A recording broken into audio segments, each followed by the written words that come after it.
The candles flickered on our dining table like they always did when clients were involved. Soft, flattering light, carefully placed to hide the tension in a room that wasn't quite a home anymore. I had spent the afternoon prepping the place, brushing fingerprints off wine glasses, straightening cushions, and lighting a lavender candle in the guest bathroom, the expensive one I never used myself.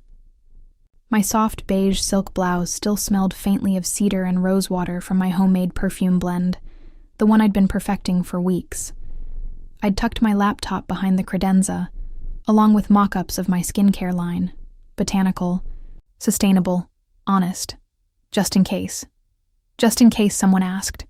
Just in case tonight opened a door. The client arrived exactly on time. Her name was Eleanor Pierce.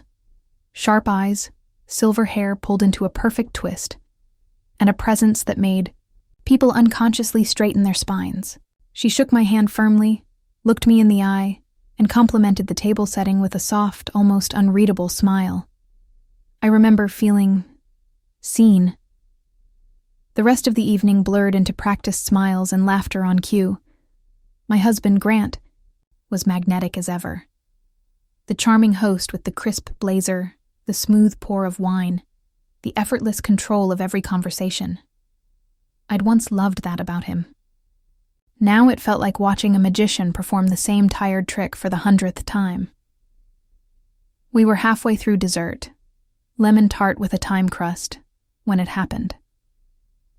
Eleanor leaned back in her chair and, with a casual tone that didn't match the sudden stillness it caused in my chest, asked, "And what about you, Claire? What are you working on these days?" I smiled, inhaling slowly. This was it.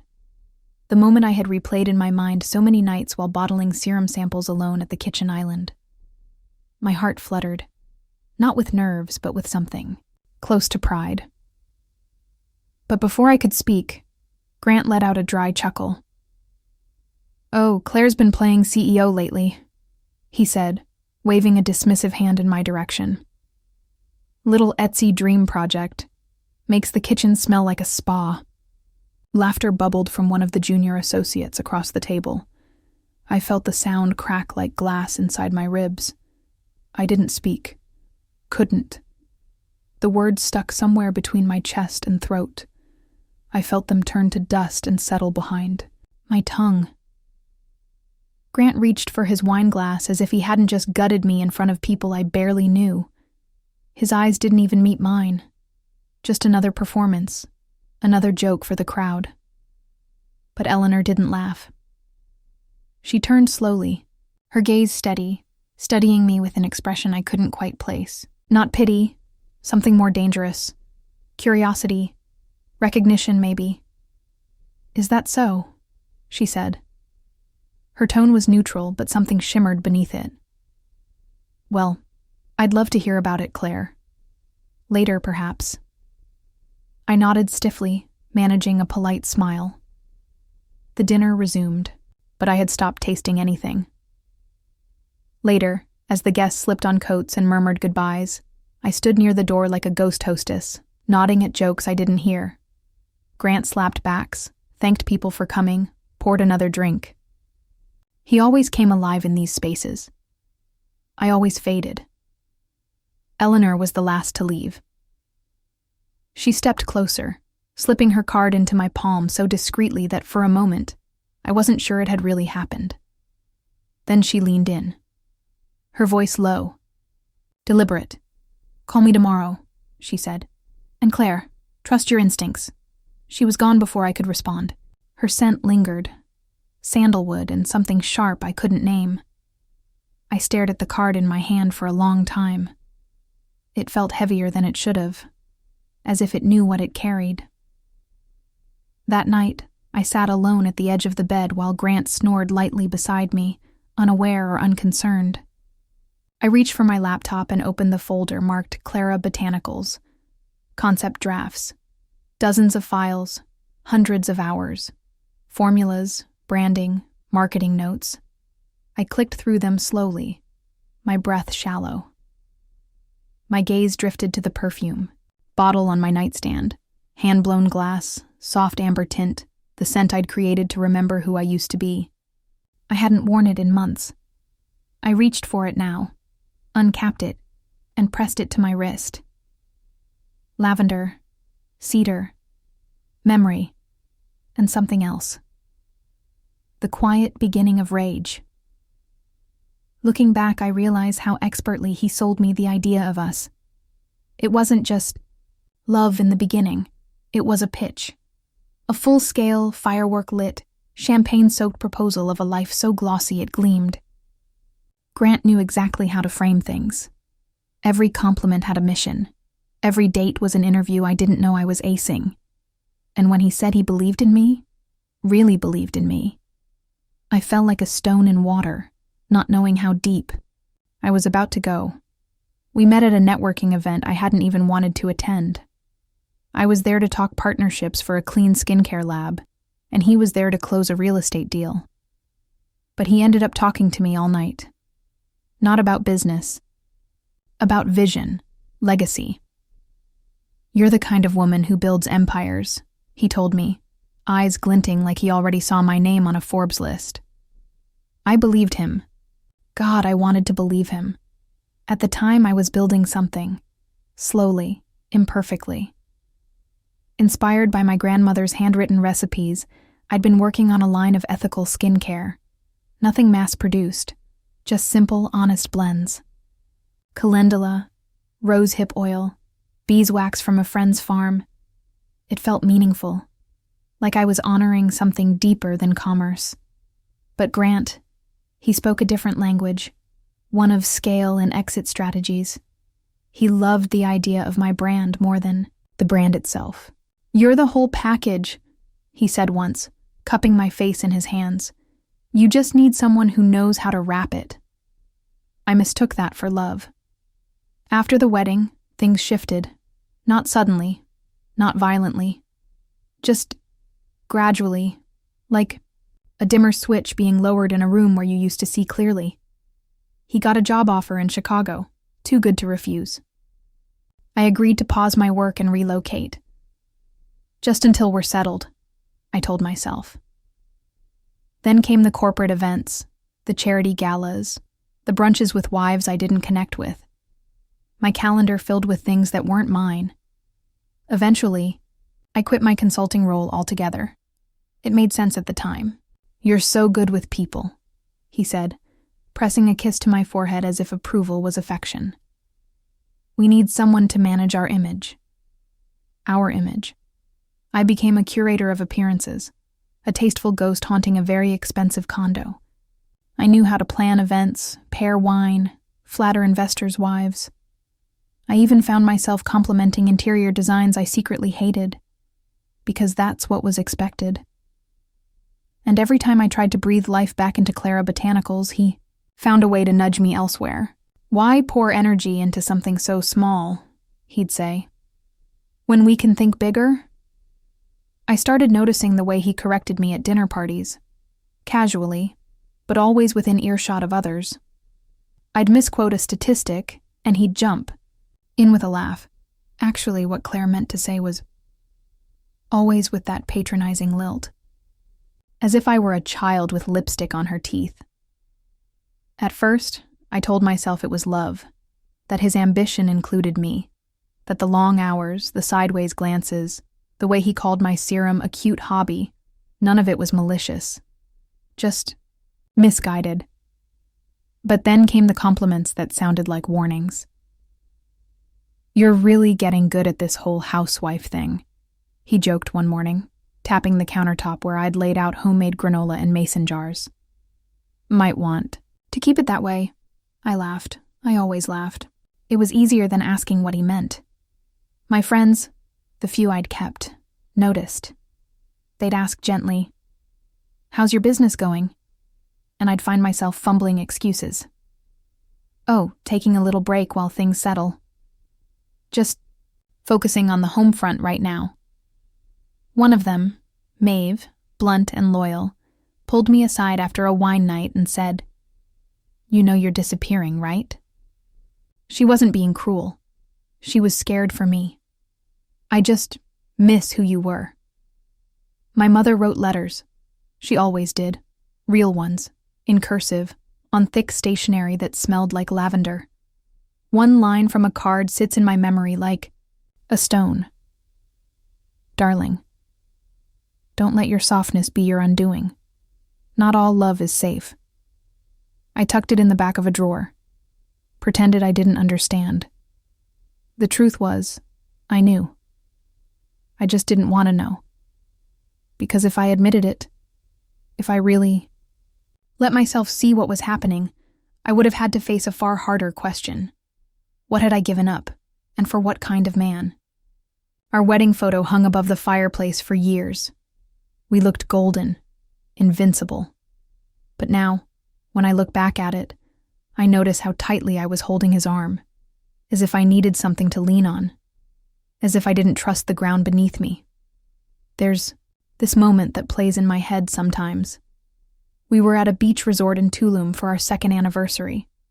I remember standing by the water, wearing this sheer white cover-up I loved.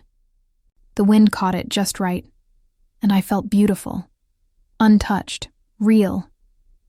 Grant called out from the balcony, camera in hand, telling me to turn around and smile.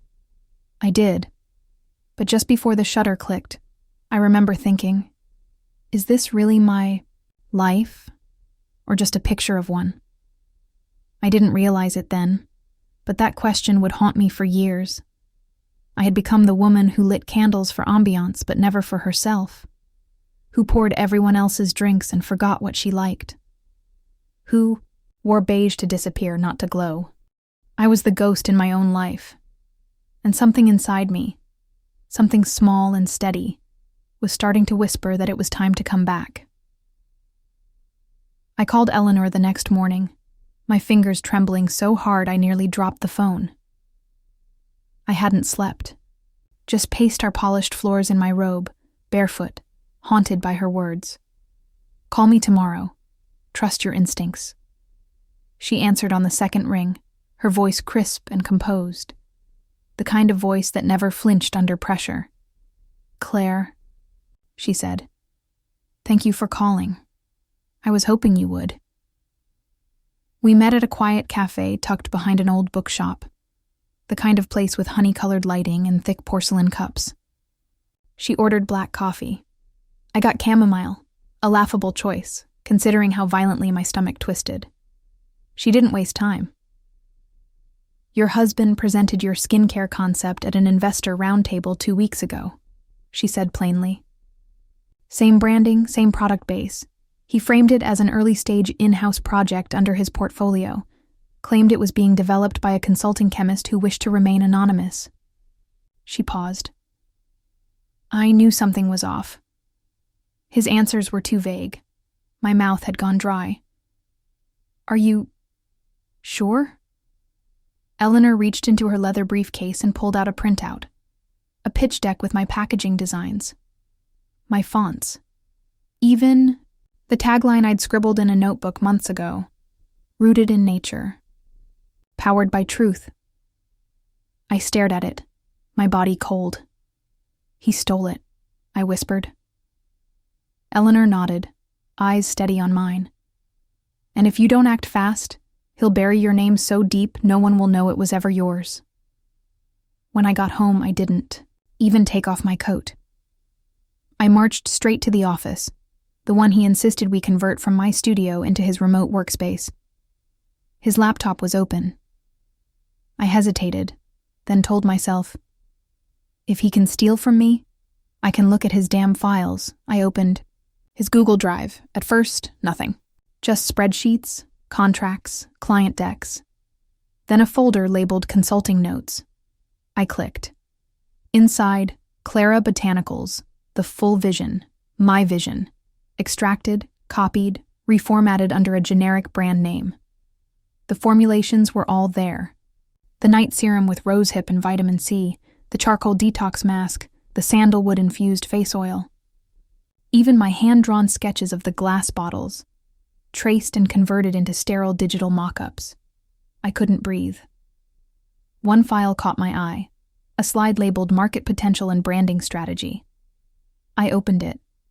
He'd even mocked up a founder, bio, Developed in partnership with an award-winning female formulator in anonymity. Female. Anonymous. As if I didn't have a name. The rage that rose in me was quiet. It didn't scream or throw anything. It just curled in my chest like a match about to catch. I waited for him to come home. When he finally walked in, briefcase. In one hand, tie slightly loosened. He greeted me with a distracted, "Hey, babe," and a kiss on the cheek. I stepped back. "We need to talk." He paused, blinking. "What's wrong?" I met with Eleanor. That made him flinch, a small twitch of the jaw. He tried to recover. "Oh? She said something?" "She showed me your pitch deck." There was a moment, just a breath, where his mask slipped, where he knew the game was up. But then, it was back. That smug half-smile. "Claire, you're taking this way too personally." I stared at him. "You stole my brand." I didn't steal anything. I presented a version of something we've talked about. We. My voice cracked. "You mean when you told me my little Etsy dream made the house smell nice?" He rolled his eyes. "God, you're being so emotional. This is exactly why I didn't tell you. I knew you'd overreact. You weren't doing anything with it." Took a step toward him. "Because you made sure of that. You manipulated me into putting it aside for your career." "You're making this ugly when it doesn't need to be," he said, shrugging. "If this thing takes off, you still benefit. We both win." I wasn't anonymous. I wasn't hidden. I had a name, and you erased it. He sighed, as if he were the one exhausted by my betrayal. "Claire, listen. The world doesn't run on passion projects. It runs on execution. You have the ideas, sure, but I know how to make things happen." In that moment, I felt something crack. Not loudly, but irrevocably. Like a porcelain cup, dropped in a sink. The damage quiet, but permanent. I didn't yell. I didn't cry. I turned, walked to our bedroom, and pulled out the smallest suitcase I owned. He followed me, arms crossed. "Come on, don't be dramatic." I pulled open drawers, folded shirts with trembling hands. "You're seriously leaving over this?" I zipped the bag. "I'm not leaving over this. I'm leaving because I finally see who you are." He laughed, bitterly. "You won't get anywhere without me. You think Eleanor's going to save you?" I paused, turning to him. "No," I said quietly. "I'm going to save myself." I took one last glance around the room. My perfume bottle still sat, untouched on the dresser, soft amber glass catching the low light. I grabbed it, slipped it into my coat pocket, and walked out the door. I didn't know where I was going. I just knew it had to be away. And as the city lights blurred past me in the cab, I kept repeating one thing in my mind like a mantra. He stole my name, but I still had my story, and I was going to make damn sure the world heard it. The cottage had always smelled faintly of lavender and old pine, even after all those years. I arrived just before dusk, clutching the same overnight bag I had packed in a fury days earlier. The key was still hidden under the chipped flower pot on the porch, right where my grandmother used to keep it. I let myself in without ceremony, the door creaking like it too. Remembered me. The air inside was stale and cold.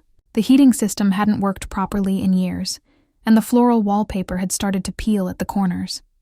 A layer of dust coated every surface, softening the edges of the furniture like a memory trying to disappear.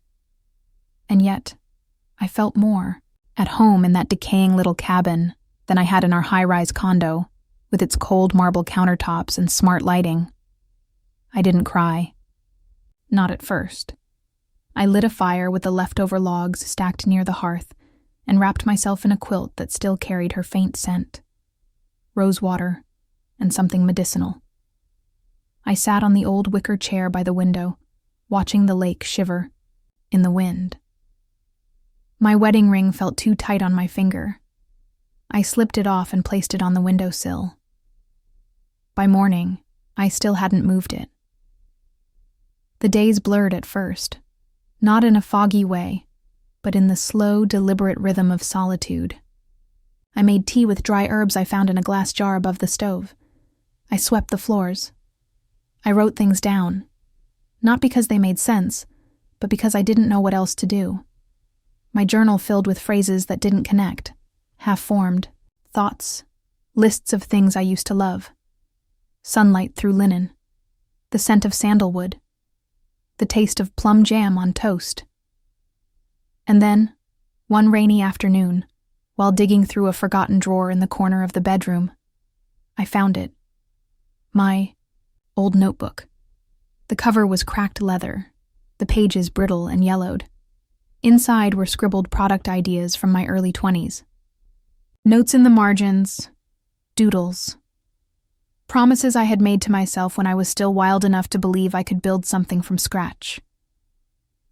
The world doesn't need another serum. It needs something honest, something quiet, something real. I touched the ink like it could remember me, like it hadn't been written by someone I barely recognized.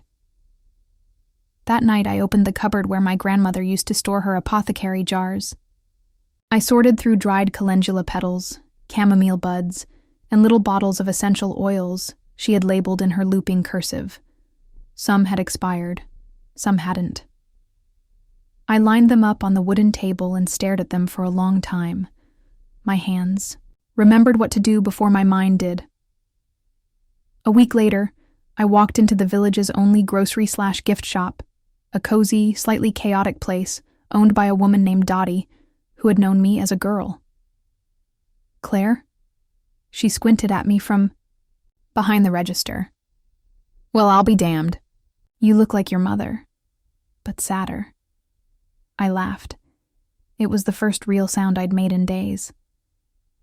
I'm staying at the lake house, just regrouping.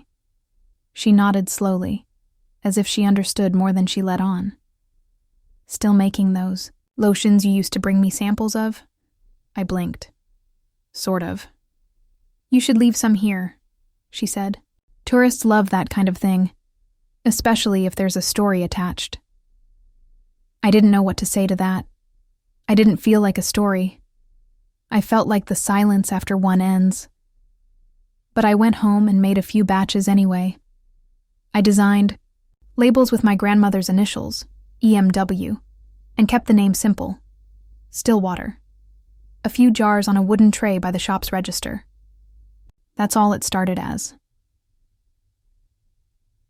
The first review came 2 days later. A handwritten note from a woman visiting from Boston. She'd bought the lavender salve for her daughter's eczema and swore it was the first thing that had helped. It smells like somewhere I used to feel safe, she wrote. Thank you. I reread that note 12 times. Then another came, and another. Dottie told me people were asking if I took custom orders, if I had a website, if there was a way to meet the maker. Told her no, not yet, because I wasn't ready to be seen, not as a brand, not as a business. But I was starting to believe I existed again. Every morning, I walked to the lake barefoot, even when the frost kissed the wooden dock. The cold reminded me I was still alive. I'd sit with my tea, notebook in lap, and write formulations. Not for anyone else, just for the girl in that old journal who had dreams before she had doubts. My reflection in the water looked different now, softer around the edges, but not broken. Not anymore. One day I passed a mirror on the way out of the bedroom, a full-length one with a hairline crack across the top. I stopped. For the first time in years, I didn't flinch at my own reflection. The woman staring back at me had tired eyes, but they were mine. And they held something steady, something resilient. It hit me then. She'd always been there, waiting for me to come home. The name came to me on a quiet morning, just as the fog was lifting off the lake and the kettle started to whistle. EMW, my grandmother's initials. 3 letters that had once been stitched into her apron pocket, carved into the base of her herbal balm tins, written carefully in the corners of old recipe cards now curled and faded by time. I ran my fingers across them as if they were embossed into the skin of my memory. That morning, I opened my laptop and registered the domain. Stillwater by EMW. I didn't hesitate. It all began with that one glowing customer review. But within a month of placing my jars in Dottie's shop, something shifted. The orders went from occasional to daily. Then, Dottie's niece, a travel blogger with a modest but loyal audience, featured my lavender balm in a top 10 finds in hidden lakeside towns list. And from there, it was like wildfire. Slow burning, steady, but unstoppable. I finally called Eleanor again. We met halfway between the lake and the city, in a small law office with warm lights and sharper paperwork. She brought me coffee and clarity. "I've already filed cease and desist letters," she told me. "We're pursuing trademark protection. You have a case, especially now that your brand is distinct and registered under your name." My name, Claire Whitmore, not hidden, not anonymous in-house chemist, just me.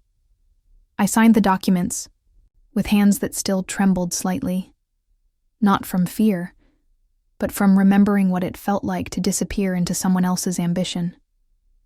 There was a moment, a single, quiet, seismic moment, when I went into town for packaging supplies and saw my face on the cover of a small green living magazine. A profile piece. Stillwater's Silent Storm. How One Woman Built Beauty from Betrayal. I didn't love the title, but I loved the picture. I was standing outside the cottage, holding a bundle of lavender, looking directly at the camera. I remembered that day. I had been wearing my grandmother's cardigan and no makeup except for a single bold streak of red lipstick. The same shade I used to think was too much, too loud, too daring, too not me. Now, it felt like armor. I kept that magazine on my coffee table, not as a trophy, but as proof that I had once been erased, and rewrote myself. I hired 2 women from the nearby town, Nina and Kara, to help with production. Both had stories like mine, quiet losses, big dreams, a lifetime of being underestimated. We worked out of the cottage, turning the back sunroom into a studio with long butcher block tables, drying racks, shelves full of amber jars, and quiet laughter between us. The cottage had begun to feel like a heartbeat again. In the evenings, I'd sip tea by the window, watching the moon ripple across the water, and think about all the versions of myself I'd buried to become what someone else wanted. Each day, I was digging her back up. Eleanor eventually invited me to speak at a women's entrepreneurship panel hosted in the city, a small, intimate gathering, but the first time I would be telling my story in public. I almost said no. The night before. The event. I sat in front of the mirror with my notes, heart pounding in my ears, trying to talk myself out of it. But then I saw the lipstick again, tucked in the corner of my makeup pouch. Same bold red. I hadn't worn it since the magazine photo. I twisted the tube open slowly, stared at the color, and thought, this is who I used to be afraid to become. I put it on, deliberately, like a vow. The panel was held in a repurposed art gallery with soft lighting and rows of folding chairs. The moderator introduced me last, calling Stillwater a surprising success story born from a deeply personal rupture. I stood at the podium and looked out at the faces, mostly women. Some younger, some older, a few already tearing up before I even began. "I want to tell you a story," I said, my voice shaking but steady, about silence, about how easy it is to lose yourself in someone else's shadow, especially when they keep telling you it's love. I didn't name him. I didn't need to. I spoke about the theft, about the pitch deck, about finding my own ideas in someone else's hands. And then I said the thing that had been living at the base of my throat since the day I left. They didn't just steal my work. They stole my name, and I let them because I thought love meant disappearing. I paused. The room held its breath. But I'm here now, I said. Louder than I've ever been, wearing red lipstick that used to terrify me. And I want you to know, it's never too late to come home to yourself. The applause wasn't thunderous. It was quiet, personal, reverent, and that made it even more powerful. It was later that week I heard the news. Grant's startup, the one built on stolen ideas and charm, was unraveling. An investor had leaked internal documents to a journalist who recognized my branding. The story broke in a mid-tier tech outlet. Entrepreneur accused of misrepresenting source of skincare venture. He issued a carefully worded statement. Legalese and slippery language. Internal miscommunications, partner confidentiality, shared development pipeline. But the damage was done. The investors backed away. Clients stopped returning calls. The illusion cracked. I didn't gloat. I didn't need to. There was something strangely hollow about watching him fall from grace. Like watching a balloon deflate. Not explosive, just pitiful. I got a text from an unknown number one night. I made a mistake. We should talk. I stared at it for a long time. Then I deleted it. No reply. Just silence. The same silence he used to wield like a weapon, now turned against him. The night before my brand hit its 10,000th sale, I sat by the lake with a glass of wine and the perfume I had once created in secret. I opened the bottle, dabbed a bit on my wrist, and breathed it in. Lavender, cedar, my grandmother's garden, my own courage. Everything he had tried to bury. I walked to the edge of the dock and took off the ring I had left on the windowsill all those months ago. The one I hadn't touched, hadn't worn, but couldn't quite let go of. I tossed it into the lake. The sound it made was smaller than I expected, but the silence that followed, it was the most beautiful sound I'd ever heard. The room smelled like cedarwood and white tea. My signature blend diffused through every corner of the studio. It was strange, watching people walk through the doors with gift bags in hand, delicate, heels tapping against polished concrete, the sound of champagne flutes clinking, laughter blooming in little pockets of conversation. For once they were gathering for me, for Stillwater, for something I had built not in boardrooms or behind closed doors, but in silence, in survival, in solitude. The co-op studio space I had rented was warm and intentional. Reclaimed wood, tables, hanging ferns, soft Edison bulbs strung overhead like stars on wire. Every detail was deliberate. Every inch of the space whispered the story of reinvention. And for the first time in years, I wasn't trying to blend into the background. I wasn't disappearing behind someone else's ambition. I stood in the center of it all. In a fitted, black dress with structured shoulders and that same bold red lipstick. The one that used to feel like a costume. Tonight, it felt like my true mouth finally speaking. The launch was small but curated. A few green beauty editors, investors who believed in ethical brands, 2 founders I admired from afar, and a few people from the lake town who'd become part of the Stillwater journey. Kara and Nina, radiant in their new blazers. Dottie, wearing earrings shaped like little glass jars. And then, him, Grant. I saw him before he saw me, stepping into the space with his usual air of confidence, wearing the kind of tailored blazer that used to dazzle me, eyes scanning the room like he owned it. He thought this was just another networking event, another chance to charm the right people. I approached him calmly, every click of my heels echoing like punctuation. Claire, he said, his voice smooth, practiced. Didn't expect to see you here. This is my event, I replied. Welcome to the launch of Stillwater by EMW. He blinked. Just for a second. A small crack in his mask. I didn't realize. I'm sure you didn't. There was a pause. You can stay, I said, tilting my head. But you won't be speaking. Tonight. I didn't raise my voice. I didn't need to. Power, I'd learned, isn't loud. It's rooted. Still. Unshakable. He opened his mouth to say something. Maybe an apology, maybe an excuse. I walked away before he could find the words. When it was time for the speech, the lights dimmed just enough and the music softened to a hum. I stood in front of them, not as a brand ambassador, not as someone's wife, but as a woman with something to say. Thank you for being here, I began, hands steady at the podium. This isn't just a product launch, it's something far more personal. A hush fell across the room. I started Stillwater in a cabin by a lake, I continued, after walking away from a life where I had forgotten my own name. My work had been taken, repackaged, renamed, and presented as someone else's vision. I was told I was too sensitive, that I was imagining things, that I should be grateful for any version of my dream, even if it didn't have my name on it. I paused. The silence was rich. Listening. This brand almost never existed.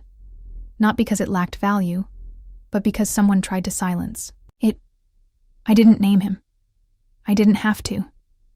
A ripple moved through the room like wind through long grass. I could see it in the eyes of the women standing near the back, the ones who looked down suddenly or nodded subtly, as if I had put words to something they hadn't dared say aloud. But what I've learned, I said, is that the most powerful thing a woman can do is return to herself, reclaim her name, rewrite her story. A beat of stillness. This is not a comeback. It's a continuation. I was never gone. I was just unspoken. The applause rose, not wild or performative, but warm, grounded. The kind of applause that feels like being held. I stepped down from the podium, and for the first time in a very long time, I felt complete. Grant left halfway through the event. He didn't say goodbye. I saw him slip out the door, shoulders just a little too tense, his gait just a little too unsure. I wondered what he was thinking, whether he still believed he could talk his way out of anything. But I didn't feel pity. I didn't feel vengeance. I felt nothing for him, and nothing, and, I realized, was a kind of freedom too. Later that night, when the studio was nearly empty, I stood barefoot in the center of the space, looking around at the dismantled decorations, the half-empty wine glasses, the lingering scent of bergamot and lavender. Nina handed me the last remaining bottle of the serum we had sold out of. I saved one for you, she said. You deserve to keep something from tonight. I held it in my hands, a small amber bottle with a minimalist white label. It looked simple, but I knew what it carried. Not just oil, not just ingredients. It carried my grandmother's spirit, my voice, my years of silence and rediscovery and bold red lipstick and late-night candle making and whispered promises to the girl I used to be. I smiled. Thank you. That night, back at the cottage, I changed out of my dress and into an old sweater that smelled like home. I washed off my makeup, but left the lipstick, just for a little while longer. I lit a single candle in the kitchen. The same candle I used to light when hosting dinner parties as someone else's wife. Only this time, there was no one to perform for, no one to impress. Just me. I poured myself a glass of wine, picked up my journal, and opened the window so I could hear the lake lapping gently in the dark, the same lake that had witnessed my collapse and my rise.